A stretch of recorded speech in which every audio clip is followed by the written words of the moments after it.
plus de peur que de mal. Depuis qu'elle est maman, Jazz multiplie les mésaventures avec ses enfants et particulièrement avec son petit garçon Kaden. En effet, on se souvient notamment que l'enfant avait failli se noyer en novembre 2019. Heureusement, le terrible accident s'était bien terminé puisqu'après un séjour à l'hôpital et une petite période de coma, le fils de l'influenceuse, alors âgé de seulement 9 mois, avait pu rentrer chez lui sain et sauf. Depuis cet épisode éprouvant, tout semble aller pour le mieux.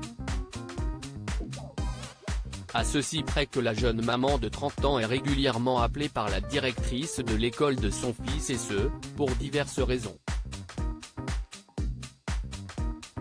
Agacée, celle qui s'est rendue sur le plateau de danse avec les stars pour se produire aux côtés de sa sœur, n'a pas hésité à monter au créneau sur son compte Instagram.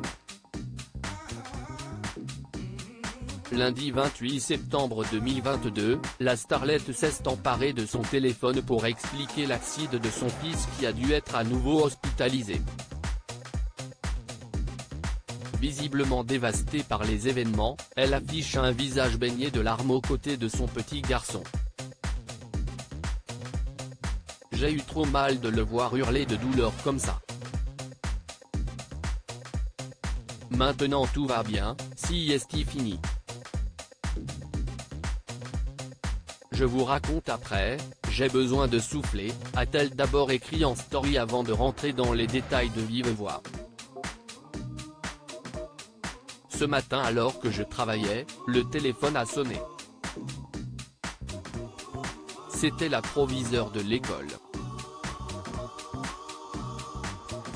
Elle m'explique que mon fils a eu un accident pendant la récréation.